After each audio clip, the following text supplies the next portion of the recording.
welcome to the deep dive.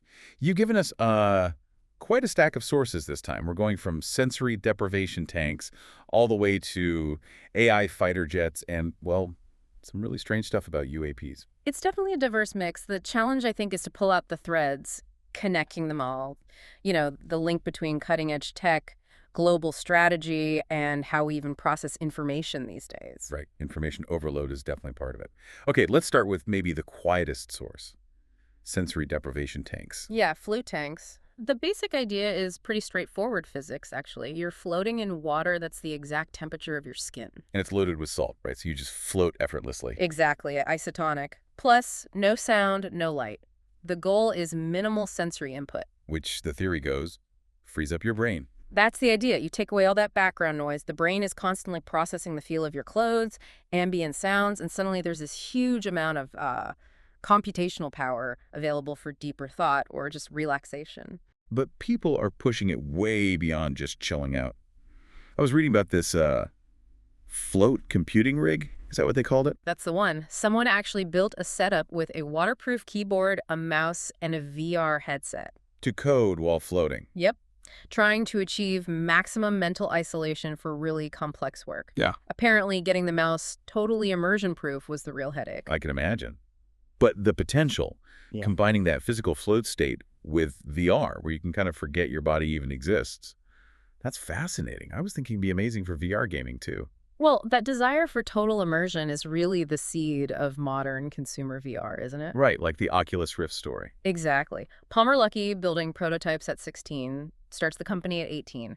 But it wasn't really taking off initially, Until John Carmack got involved. Yeah, Carmack reviews it, sees the potential, and then boom, he joins as CTO in 2013. That gave it huge credibility, showed it wasn't just a gimmick, it could actually displace reality in a meaningful way. Okay, so that drive for immersion connects to VR's practical uses now, like fitness and training. Absolutely. Remember the old stereotype of VR users just being lazy slobs sitting around? Oh, yeah. Games like Beat Saber completely shattered that. That's a serious workout. And some of those boxing games, like Creed, they burn a crazy amount of calories. And it's not just fitness buffs. Professional athletes are using it now. The sources mention boxers, like Logan Paul and Jake Paul, using VR for combat training. Right, and the next logical step is using AI for that training. Imagine feeding an AI all the performance data, every move, every tendency of an opponent like Canelo Alvarez. So you could train against a perfect digital copy. Precisely. The AI could simulate his opening moves, his combinations, everything. You'd be sparring with a flawless emulation. Which leads straight into the robot sparring partner concept. Uh-huh. A robot wouldn't get tired, wouldn't have bad days, and crucially, it could have perfect control. The idea of it pulling its punches, stopping like a millimeter away. Exactly. Perfect technical sparring, zero risk of getting actually hurt. But does that actually work? If there's no real danger, no chance of an unexpected hit, are you really training properly? Psychologically. That's a valid point. The counter-argument in the sources is that it's about drilling technique. Perfect repetition without consequence. Plus, robots aren't bound by human limitations. You mean like inertia? Yeah. Think about something like that triple punch from the manga, Fist of the North Star. Physically impossible for a human arm to do that sequence that fast? But a robot could. Theoretically, yes. It could apply force differently, overcome the biological constraints. Okay, wow. Which brings up a really interesting point from design theory. When you look at efficient design in nature for, say, combat or movement. You get sharks or birds of prey. Yeah. Streamlined. Exactly. Hyper-specialized, aerodynamic, you don't get humanoid shapes. The human body is actually a pretty terrible design for fighting, biologically speaking. Yet the classic sci-fi killer robot, the Terminator T-series, is always humanoid. Why? Well, one philosophical take is maybe it's the AI acknowledging its creator, like the God created man in his image idea, but flipped. The machine sees itself perhaps as stemming from humanity, even if it's designed for efficiency. An admission of its origins. That's deep. Okay, so contrasting that potential AI efficiency with, well, current human systems. Let's talk about the U.S. defense budget and bureaucracy. You wanted some concrete examples for the listener. Yeah, the waste is pretty staggering sometimes. The new Secretary of the Army was quite blunt about it, pointing out expensive bits of hardware that turns out someone can 3D print in a lab for $10. $10. $10. And then there was that whole robotic tank program. Millions spent, canceled. Why? Because it was vulnerable to cheap drones. $300 commercial drones could take it out. It's just, Yeah. yeah. And it's not just the money, it's the time, the bureaucracy. The groups trying to investigate UAPs, for instance. Right, these phenomena, whatever they are. The teams are apparently not well funded, and they get bogged down in the most ridiculous red tape. Fighting over approvals for plane tickets or an extra hotel night. Which, when you're tracking something potentially moving at hypersonic speeds, means you just miss it. Completely. The approval delay means the data opportunity is gone. The potential threat remains unknown. It's strategic failure caused by, essentially, paperwork. Is there any good news on that front?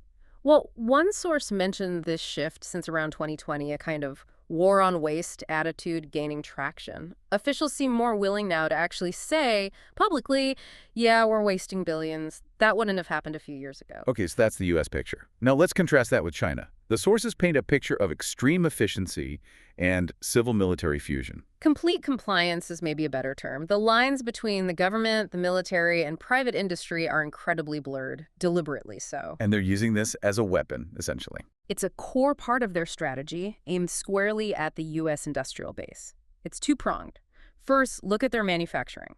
Their cars, especially EVs, are getting really good, really cheap, and really fast. I saw the mention of a 300-mile-per-hour Chinese sports car. Exactly.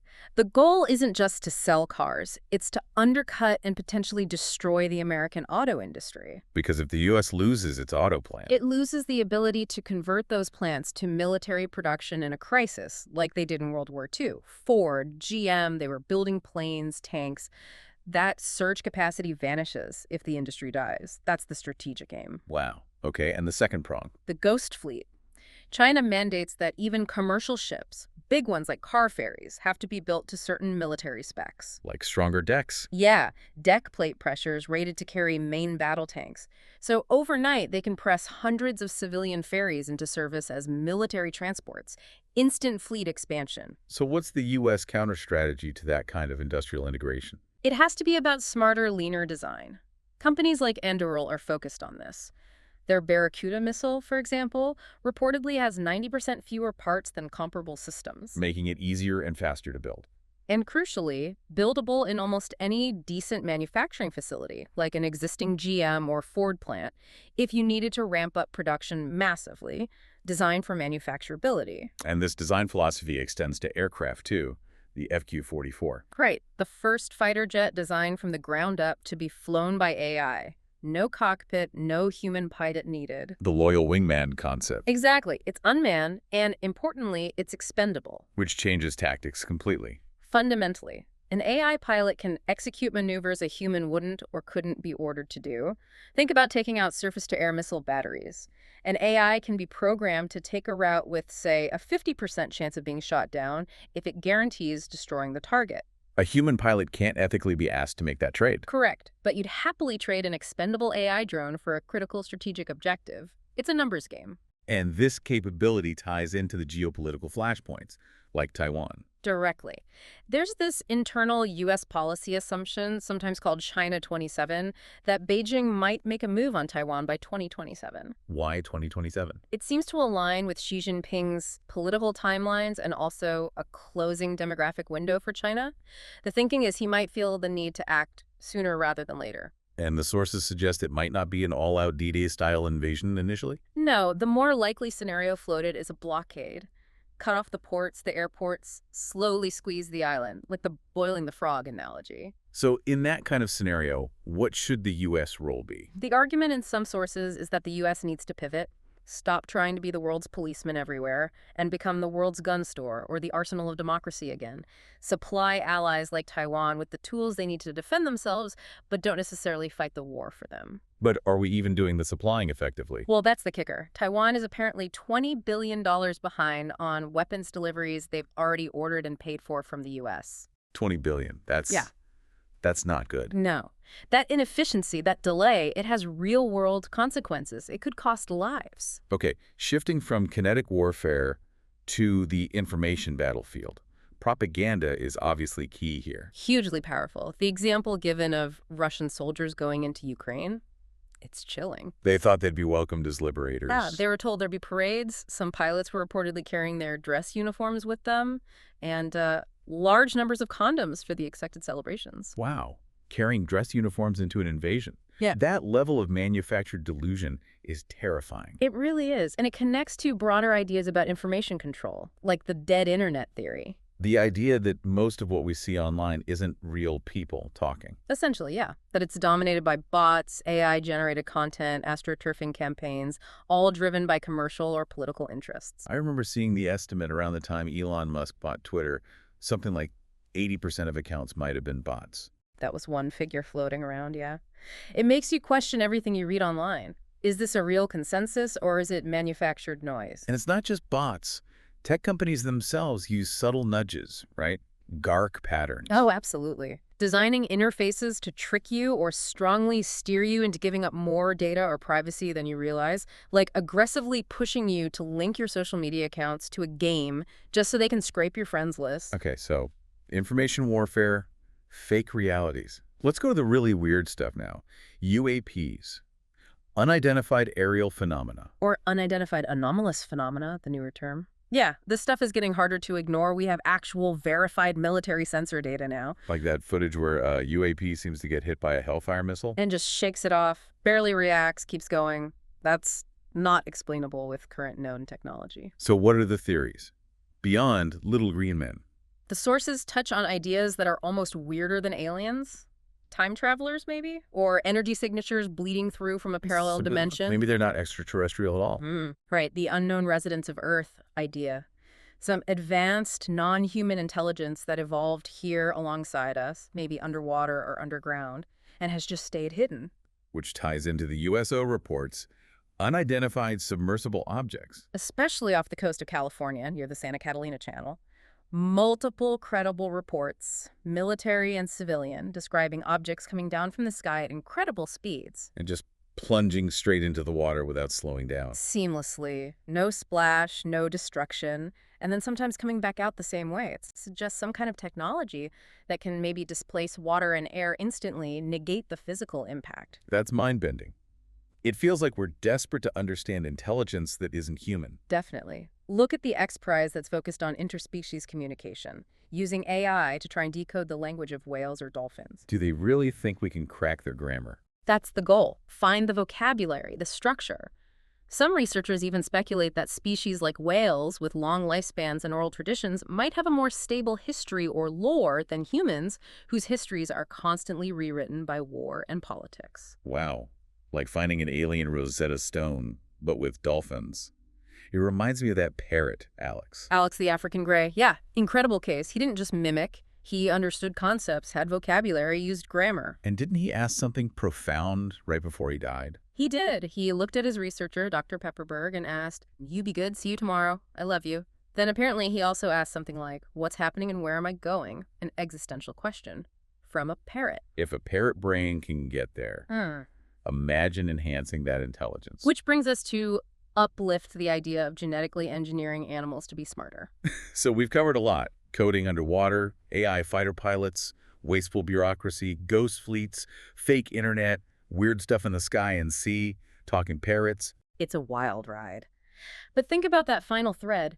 If we're seriously considering genetically engineering a parrot to be smarter, if we, the current dominant species, have this drive to accelerate evolution, to make things intelligent, often somewhat in our own image, Yeah.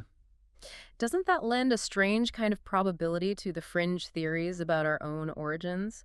The idea that maybe humanity itself didn't just evolve randomly, but was a result of a deliberate seeding process.